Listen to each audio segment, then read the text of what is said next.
Hi everyone, welcome. Parashat HaShavua. Our parasha is Parashat Noach. Torah portion that we're reading in Shabbat will be the portion of Noach. When we saying Noach, we're talking about the second parasha in the Torah. And after we learned about many years that went from creation, since creation until there was born the person named Noach. It went more than 1,500 years from creation. And in that time of Noach,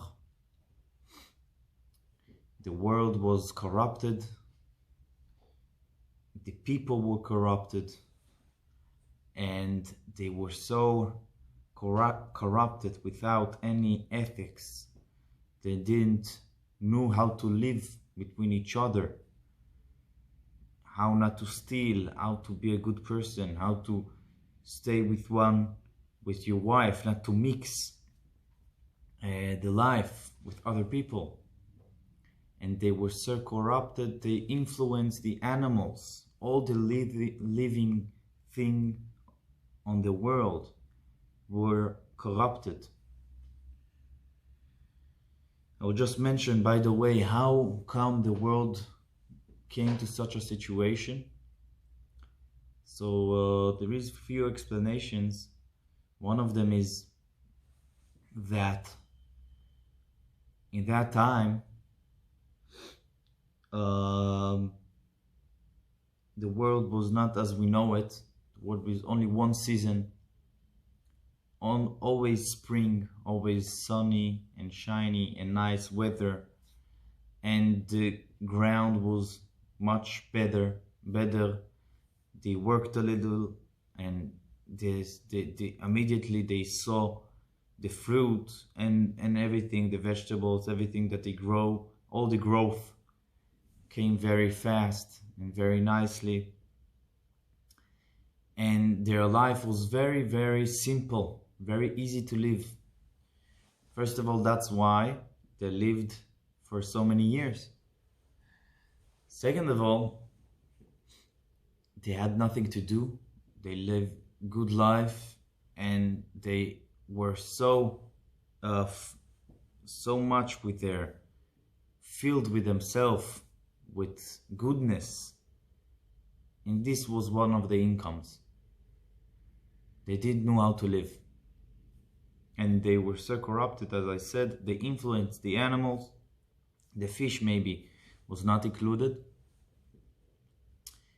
And then was the amazing decision by God to wipe everything. Wipe the people, wipe the animals, wipe the world. That all the world will be like in the mikveh, with water for 40 days of rain, and then 150 days of water coming from the ground and from the world itself, hot water to boil the world, and the world will change, and we will create a new world. But how we will build the world again? So God will not create a new Adam. Adam was only one. God will told Noach that he will build a new world by being in the ark and taking all the animals inside the ark. And he will build a new world after the flood. And about the ark, I would say one idea. So the ark, God telling Noach the exact measurements. What will be the size of the ark? It's 300 amot. Amot is the measurement of the Torah. Length and height 50. It's 3 decks Deck 1 for the garbage, deck 2 for the animal, deck 3 for Noach and his family. And to do a window, everything God told Noach. And the question is why? Why he needed to tell Noach all the details? I mean, if you want to create an ark, tell him to create ark and to build an ark that will be strong, that will survive. Why you need to tell the details? And the answer, I think, it's very simple if you will ask another question. The second question is, as we understand, to put all the animals in one deck in 300 amot. 300 amot, every amma is 48 centimeters. 300 amot is less than 150 meters.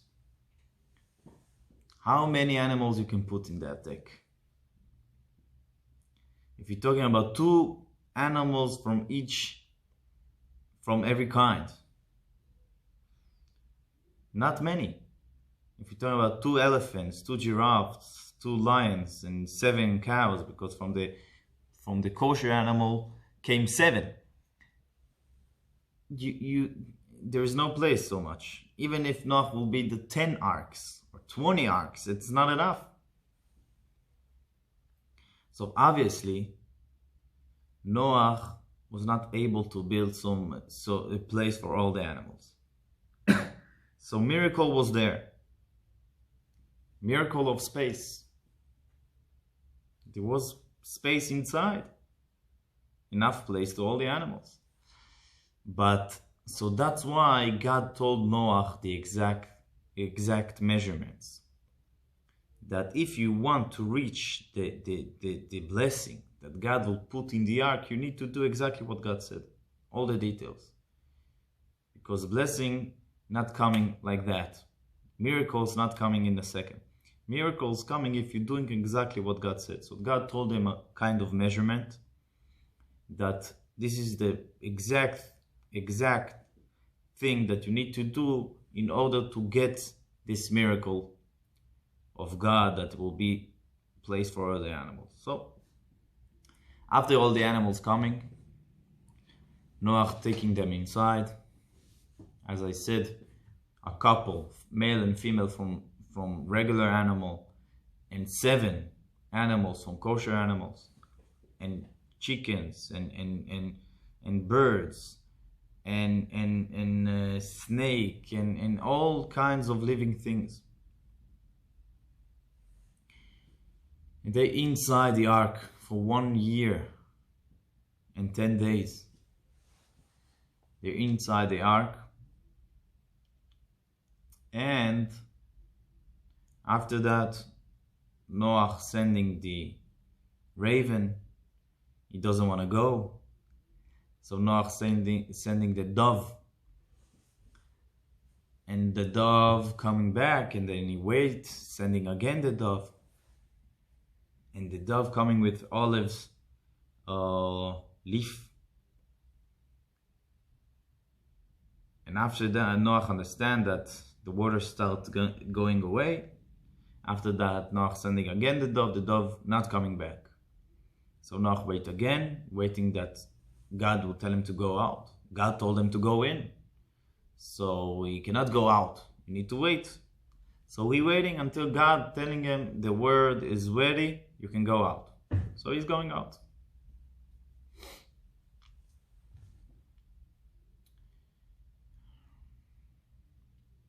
After that, there is this incident. Noach, first of all, when he going outside back to the world, new world, he's the only person, he and his family. So God giving him a few promises and commandments. God telling him you can eat from all the animals. Until then they didn't eat animals. And then God telling him, but you should kill the animal before eating this part. You cannot eat a part from a living animal. And you should not eat blood. You should cover every blood that there is of the animal. You should cover it, that we will not see it. It's one of the mitzvot, but that we're doing until today. Kisui hadam. And you should not kill yourself. This is also one of the things that God telling Noah, that no one should kill himself. God forbid. And Noah giving sacrificing to God. And then God promised Noah that he will never do again flood in the world. And every time that you want to do a flood, because the world is not in a good shape, so he would show a sign that he have compassion and he's not doing it. What is the sign? The sign is, of course, the rainbow. This is the sign that God wanna do flood and he's not doing. We can talk about it also.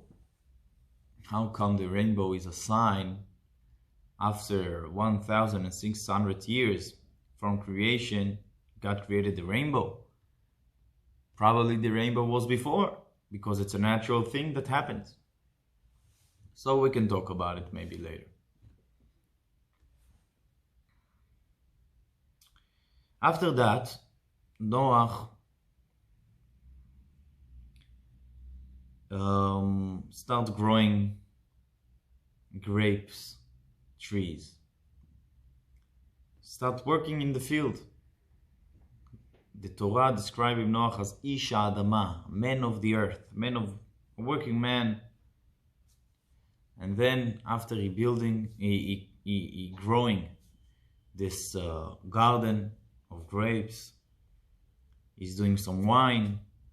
After doing some wine, he's drinking a little bit of wine. And then the Torah describing that he becomes drunk. And when he becomes drunk, he was naked. And one of his sons, Noah had 3 sons. The oldest was Yefet, and then Ham and Shem. Ham was not so righteous person. And he and his son, Canaan, the son of Ham, were laughing about their father and grandfather, Noah, that he is naked. And there is some opinions that they're trying to do some things to Noah. And when Shem and Yefet heard about the situation, so they, in very respectably way, they covered their father even without looking, with their backs. And when Noah find out all the story, he blessing his sons and he cursing his grandson Canaan that he will be slave to his brother. Canaan, as we know, after that the land of Israel was called Canaan because there living all the grandsons of Canaan. Canaaniyim was the nations. Yeah. This is one amazing story that we have in our Parashat, the story of the flood. After that, we have another amazing story, actually.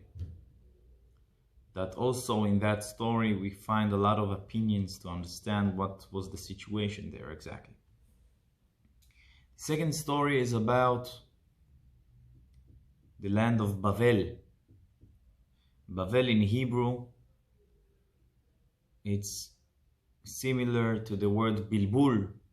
Bilbul is confusion. So it was a valley, and many years after the flood, all the people of the world came to this country, to this place, and they decided as one to build a city and to build a big tower in the city. This is what the Torah telling us. The Torah not describing what was their plan. And then God saw it and didn't like it. And he decided to divide them, to punish them. The Torah not telling exactly what is if it's a punishment or it's this what happened. God dividing them. How he was dividing them? He confused their language. No one understood each other. And then a lot of nations split from that city. That city was all the world. That's why it's called Babel Confusion, because it was confusion. We can mention a few opinions. What was the story there? First of all, there is one opinion that they wanted to go against God. This is the simple opinion. They wanted to build a tower to show their strength, that they don't need God. And God divided them, you're not so strong. Live separately. This is one opinion. Second opinion is that they thought that in every 1,500 years, or 1656, I think this was the year of the flood. So they thought that every this amount of years there is again flood. So they built again the towers. They wanted to hold the sky, that the rain will not fall on them. Or there is opinion that they wanted to appoint a king, that he will be like a replacement to God, and the city was the one city of the king. I heard one interesting opinion that explaining that they had the same problem of Adam and Cain and Hevel. Cain, not Hevel. And they have the same problem. Adam had all the world in front of him. And God told him, don't eat from one tree, the tree of wisdom. What does that mean? It means that God wanted Adam to be a working person, to work in the ground, to build the world. But Adam wanted to be a person, a different person. He wanted to be a person of wisdom, to create new ideas, new things. And it was not the time.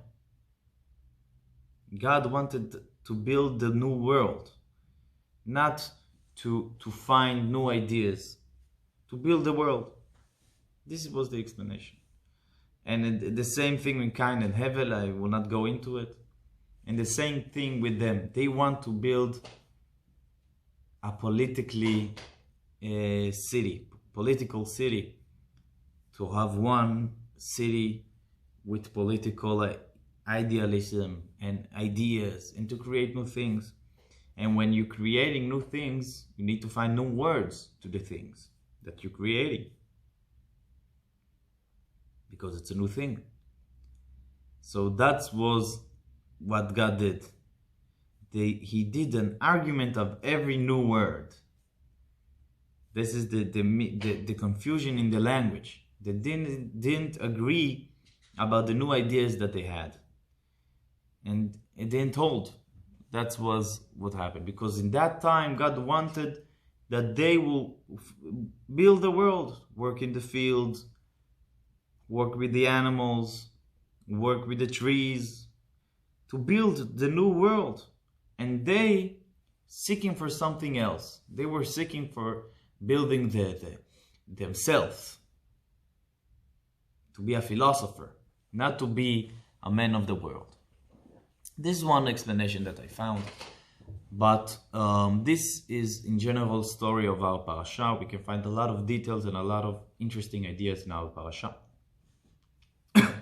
I will talk about one idea that in the first words of our parasha.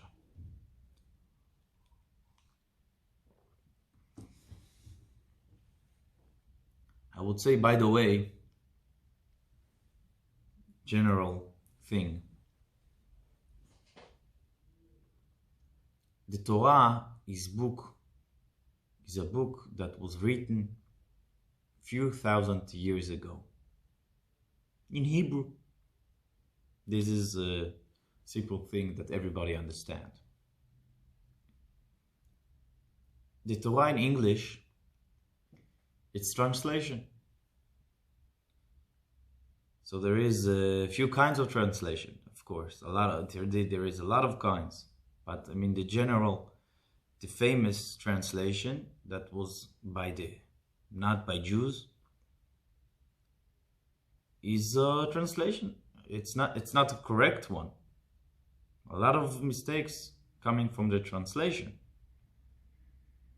For example, in last Parashat, there is the story that Adam and Eve ate from the tree.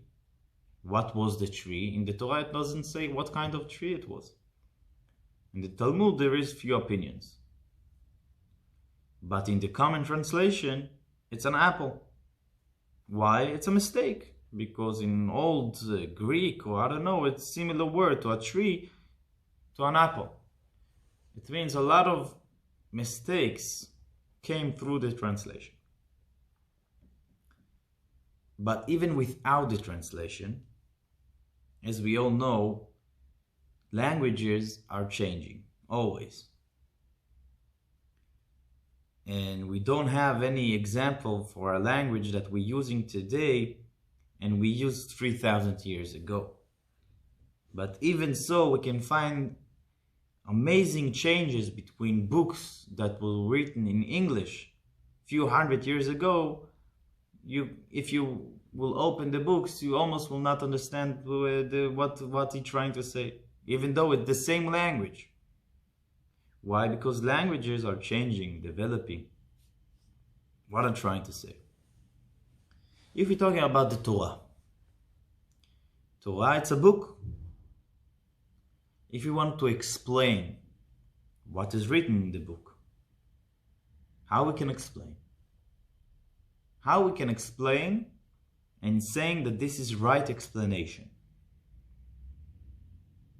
It was written 3,000 years ago. How we can explain? There is arguments about the American law that was written less than 300 years ago in English. There is arguments what is the meaning of the law in English. How we can explain laws that was written 3,000 years ago? I'm not talking about the explanation on the English translation that we cannot rely upon, because it was translated by a person that, he was a person and he had mistakes. We're talking about translation on Hebrew. How we can translate? How we can understand that we know, to think that we say a good explanation that is true.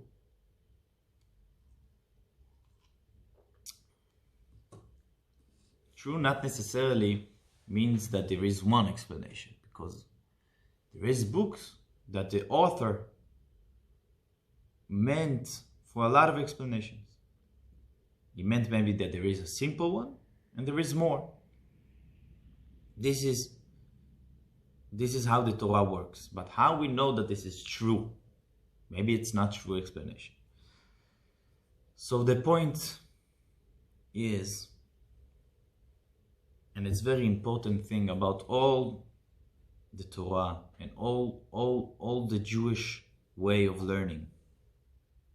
The Torah is a book that it's like summary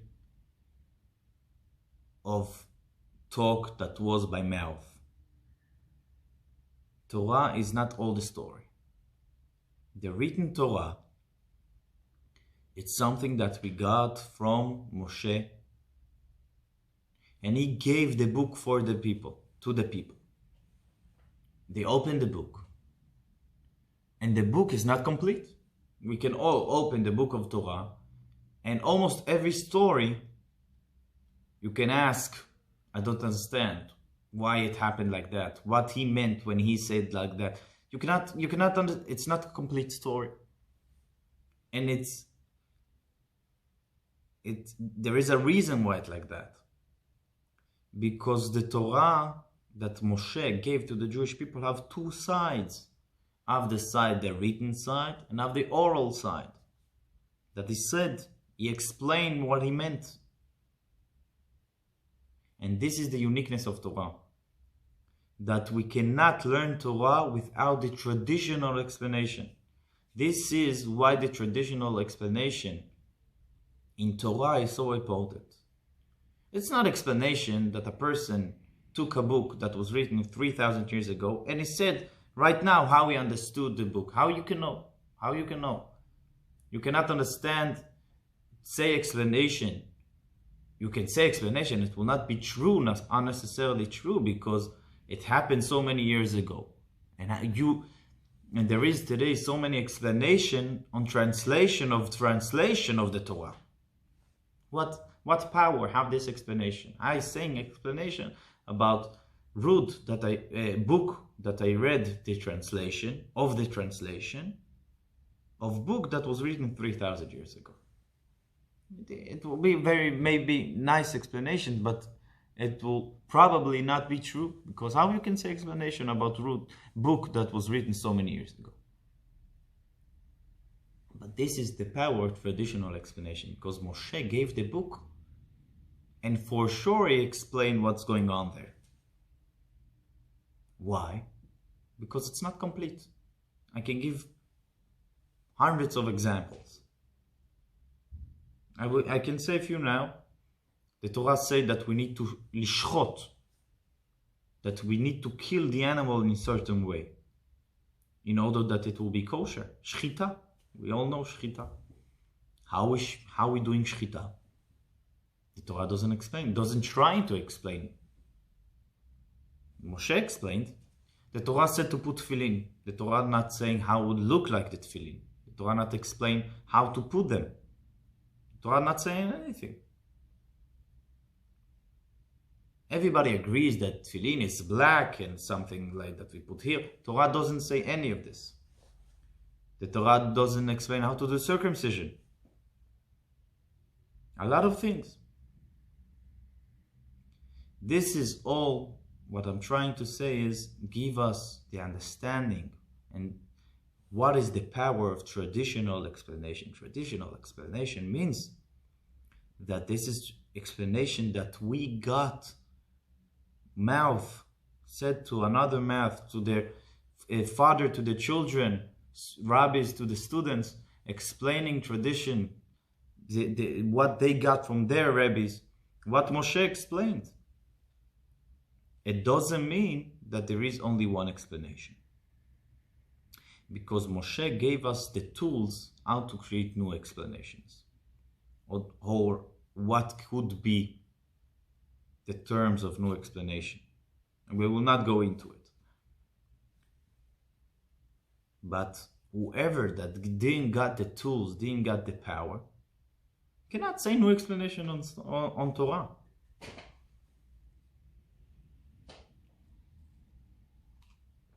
Now we will go to what I'm trying to say.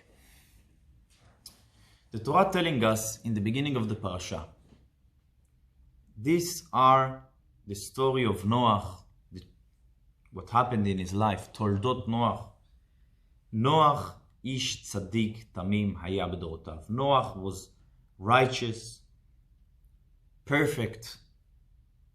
I think we can translate. Of course, not literally. Tamim means complete, perfect. Haya b'dorotav, he was in his time.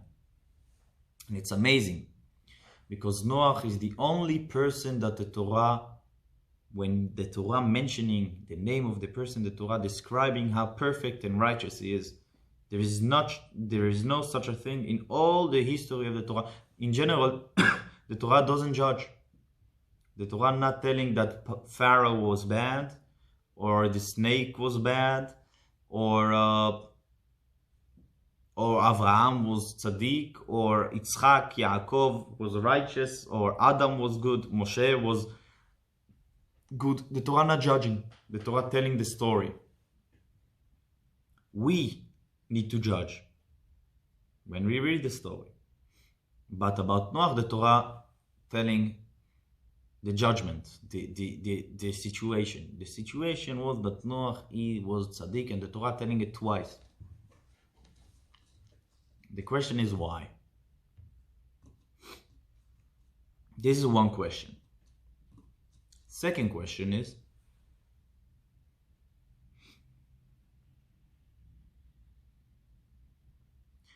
that we find exactly the opposite. From one hand, that Noah is the only person that the Torah describing him as tzaddik, righteous. From the other hand, the Torah finishes the verse, the pasuk. He was tzaddik and perfect in his time. And our traditional explanation for that is that he was tzaddik in his time. But if he were in a different time, it will be different. What will be different? Two opinions. In the traditional explanation, there is two opinions. As I said, it doesn't need to be one explanation. It can be few. What are the two opinions? One opinion said if Noah were in a different time, he would be much better, because he was in the worst time ever, in the generation that God decided to wipe the world. Of course, it was worse. Bad generation. So if he were in a different generation, he would much better. The second opinion saying the opposite. That if he were in a different generation, it was much worse. What does that mean, it was much worse? It was the same, but it was not something important, because a lot of people were like Noah in other generation, meaning it was not so righteous. The two opinions saying one thing, that the Torah, it's true that the Torah is giving compliment to Noah in something special, that he was the only person that got this compliment. But from the second hand, the traditional explanation is saying that it's true that he got a compliment, but it's not complete compliment. Because if he were in a different time, or he were much better, or he was nothing. And the question is, something here seems correct. The Torah giving him such a compliment, the only person, and the explanation, the traditional explanation saying, you think it's a compliment, and it is a compliment, but not so much. The question is, why is like that?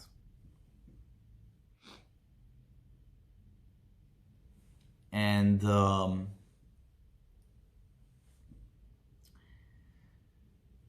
the answer is divided to two parts. The first part, as good Jewish Torah, we need to say another question to understand. And this is rather interesting question. The question is, why Noah is not the first Jew? And I will explain. All the Jewish people become Jewish when they got the Torah, in the time of Moshe, after they went out from Egypt. Grandsons of Yaakov went out of Egypt, go to the desert, got the Torah. We're talking about 400 years after passing of Noah. Talking about much more, many years after the flood. But the first Jew is Abraham. Abraham, the grandfather of Yaakov, that Yaakov went to Egypt with his 12 sons. He is the first Jew. He is the person that God chose to be the father of all Jewish people. That's why we call him Abraham Avinu, Abraham the father, Yitzchak Avinu. Yitzchak, the son of Abraham, is also our father. Yaakov Avinu, Yaakov is our father. Noah is also grandfather of Abraham. He's 10 generations above Abraham. But he is not Jewish. And we will explain the question.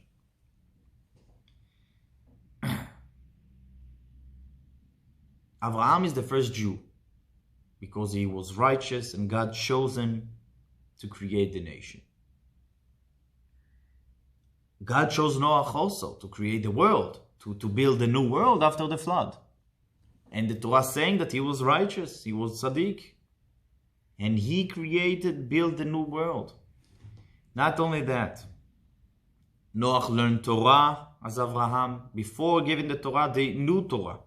Noah learned everything. He knew what is kosher, what is not. He got commandments of God as Abraham got commandments to do circumcision, for example. So Noah got commandment, as we mentioned.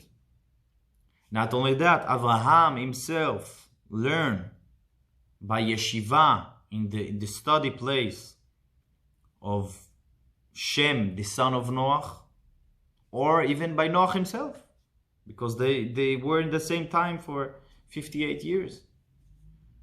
So actually, a lot of things maybe that Abraham knew, he learned by Shem, the son of Noah, that Shem learned from Noah himself, or even by Noah himself. So why Abraham is a Jew and Noah is not? What is the difference?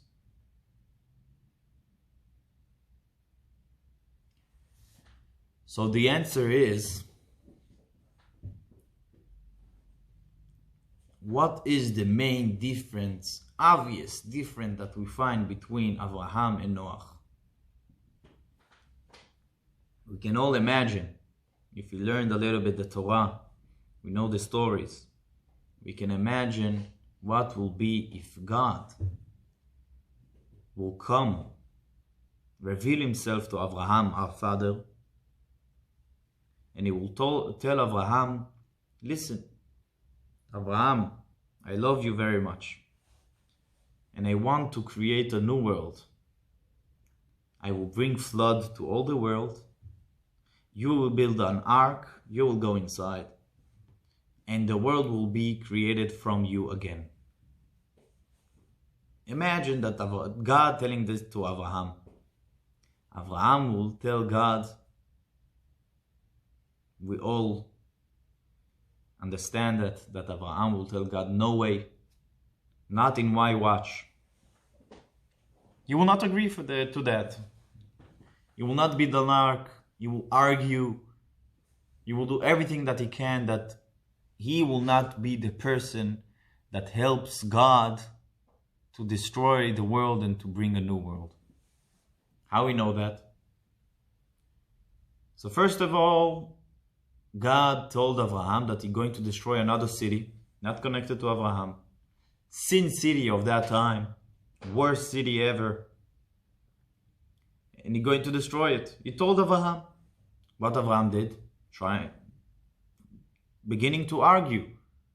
Maybe this, maybe that, not, maybe there is righteous people there, maybe don't. And he argues with God. The first person that argued with God was Abraham. About what he argued? About sin city, to destroy a different city. Why? Because Abraham was a person of people. He was a person of creating. Abraham find out that there is one true God in the age of 3, in the age of 40, in the age of 48, doesn't matter. He found out what he did from that time on. He was publishing books. He was convincing people to understand the reason and to understand that there is only one true God. That's what he did. Abraham considered that until today the father of the ethics of euphemism, I think it's called, of one true God. A lot of ethics we can understand from that there is only one true God, that we all in God's image, that we are one, that we are creation of one God. A lot of things we can understand from that. A lot of ethics. Abraham was working hard to publish this idea that all the world will understand that the Torah saying that few times. that Abraham had followers, had people with him always. Why? Because that was his work. His tent were always open. People can come and learn. And he published it. He went from place to place to publish it. And Sarah, his wife, worked very hard also on that. The Torah telling that Abraham was working with the men, making them believe in one God, and Sarah worked with the women, and they had followers, they had people.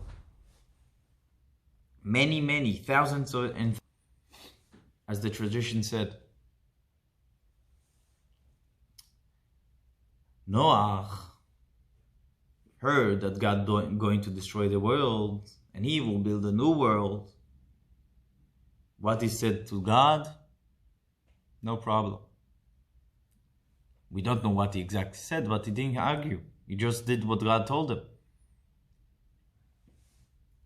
This is the difference between Jew and non-Jew. Jew is a person that have responsibility. Have responsibility to, not only to his family, have responsibility to everything that he going and he touching in his life. That's why Abraham is a Jew. And he taught Yitzchak, his son, to have responsibility. And he told Yaakov to have responsibility. And he told all the Jewish people, we have responsibility. The Jewish people coming to a place, they creating, they building. This is in their DNA. Noah didn't have this DNA. Actually, not only Noah, his son, his grandfather, Metushelach, they all were very, very great people. Metushelach was the person that lived the most. He lived for 969 years. And he was righteous, and he learned Torah, and God loved him and respected him. But he didn't publish it. Publish the belief in one God. Abraham, this was his life's work. That's why Abraham is a Jew and Noach is not a Jew. From the other hand,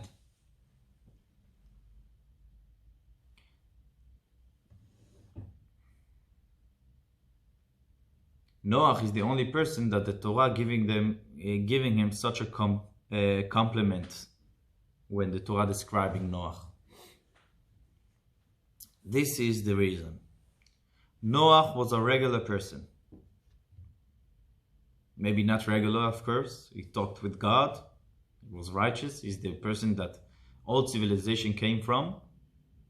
But he was, in his core, he was a person, a regular person.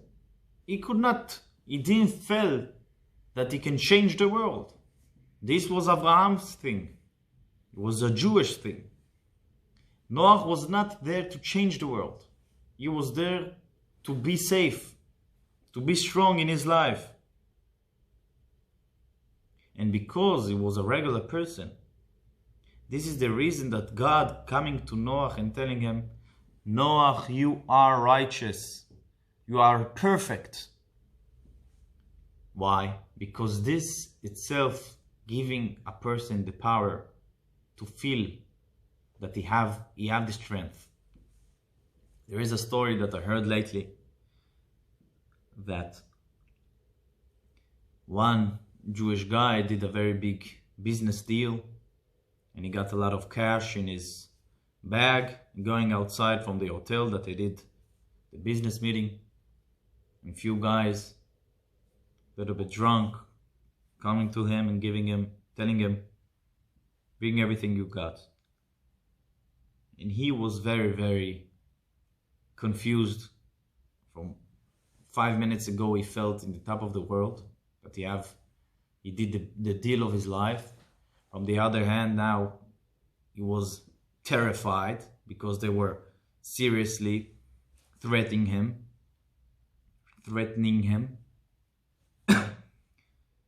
So from the confusion, he telling this guy that talking to him, why you need everything that I have. You're such a nice, intelligent, smart guy. I see it in you. Why you want to take everything that I have? It's for my family. So he told this Jewish guy, I need to have a little bit vodka. I need to drink something. So he took €5 from his pocket and giving him, buy yourself a drink. He taking the €5, saying to the friends, let's go. He was shocked, took a few days off to relax from the trauma, and then he came to the synagogue to say thank you, to pray.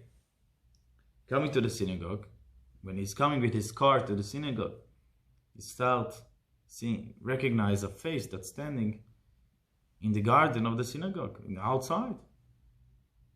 And then he realized this is the person that I gave the €5. So he's trying to do a U-turn to go away, and he's running after him, knocking in his window, giving him a change. This is the change from the vodka that I bought. He was totally confused. So this young guy explaining, listen, I'm a regular person. I got confused. No one told me ever that I'm worth something, that I am important, that I am intelligent, that I have powers. You're the only person that told me that. And that's why I appreciate you and thank you very much for it. This is the story. Words creating.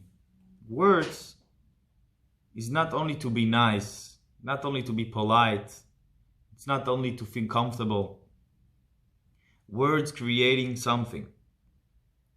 When we saying something, it creates. Maybe we don't see it here. But first of all, in some spiritual level, it creates immediately. And sometime in the end, the person will feel it. When you compliment person, you're creating him inside him, you're revealing powers that he have inside, even though you don't feel them. This is the power of words, and it's something that we need to learn in our parasha. Also in our parasha, we find the other side of this. The Torah describing all the animals coming to the ark, and Torah telling that from the kosher animal, and from the animals that are not pure. The Torah not saying the animals that are, in English there's no word, in Hebrew there is tahor, tahor is pure, and there is tameh. Tameh is the opposite of pure. In English there is only unpure, as I think. So the Torah not use the word tameh. Torah said the animals that are not tahor, that are not pure. Why? Because the Torah doesn't want to describe things as not good. Torah is saying the opposite of pure. We need to be very careful with words. Not to criticize, not to categorize people. The opposite. To say compliment, to reveal in them a good qualities that they have. Even though you not see the quality, he doesn't see the quality. The word will create the quality. And this is why God telling Noah, Noah, you're righteous. Noah, you're perfect. Do it. You have the power. And that's why Noah had the power to not be influenced from all the people around them. That, as we said, it was the worst generation ever.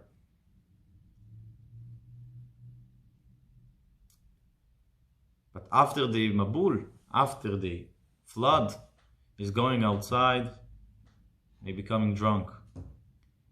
This is the difference between Noah and Abraham. Abraham was a person of creating, person of people. Noah was a strong person. He had the power to himself. We need to be Jewish to create. We are Jewish. We have this in our DNA. In all the generation, Jewish people came to a place It was place of building, place of creating. They didn't put down. They only built. This is something in our DNA. This is what makes us Jewish. Thank you very much. Shabbat Shalom. And I have only good news.